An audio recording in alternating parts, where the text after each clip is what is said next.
നമസ്കാരം, സഹ്യ ന്യൂസിലേക്ക് സ്വാഗതം. ആസൂത്രിതമായി കെട്ടിച്ചമച്ചത് മഞ്ചേശ്വരം തിരഞ്ഞെടുപ്പ് കോഴക്കേസിൽ കെ സുരേന്ദ്രൻ കുറ്റവിമുക്തൻ. മഞ്ചേശ്വരം തിരഞ്ഞെടുപ്പ് കോഴക്കേസിൽ BJP സംസ്ഥാന അധ്യക്ഷൻ കെ സുരേന്ദ്രൻ അടക്കം എല്ലാ പ്രതികളെയും കോടതി കുറ്റവിമുക്തരാക്കി. കാസർഗോഡ് ജില്ലാ സെഷൻസ് കോടതിയുടേതാണ് വിധി. കേസ് കെട്ടിച്ചമച്ചതാണെന്നും പോലീസിന്റെ അന്തിമ റിപ്പോർട്ട് നിയമപരമായി നിലനിൽക്കില്ലെന്നുമുള്ള സുരേന്ദ്രന്റെ വാദം കോടതി അംഗീകരിച്ചു. സുരേന്ദ്രൻ ഉൾപ്പെടെ 6 പേരെയാണ് കേസിൽ പ്രതി ചേർത്തിരുന്നത്.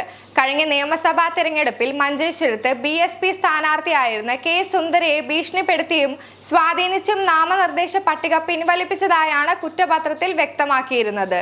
കെ സുന്ദരയെ തട്ടിക്കൊണ്ടുപോയി ഭീഷണിപ്പെടുത്തിയ ശേഷം 2.5 ലക്ഷം രൂപയും മൊബൈൽ ഫോണും കോഴ നൽകി നാമനിർദ്ദേശക പത്രിക പിൻവലിപ്പിച്ചു എന്നായിരുന്നു കേസ്. സുരേന്ദ്രന് പുറമെ യുവമോർച്ച മുൻ സംസ്ഥാന ട്രഷറർ സുനിൽ നായിക്, BJP സംസ്ഥാന സമിതി അംഗം V ബാലകൃഷ്ണ ഷെട്ടി, പ്രാദേശിക നേതാക്കളായ സുരേഷ് നായിക്, K മണികണ്ഠ റായ്, ലോകേഷ് നോഡ എന്നിവരാണ് മറ്റു പ്രതികളായി കുറ്റപത്രങ്ങളിൽ ഉണ്ടായിരുന്നത്. ആസൂത്രിതമായി കെട്ടിച്ചമച്ച കേസാണെന്ന് കെ സുരേന്ദ്രൻ മാധ്യമങ്ങളോട് പറഞ്ഞു. LDFനായി മത്സരിച്ച സ്ഥാനാർത്ഥി കൊടുത്ത കേസാണിത്.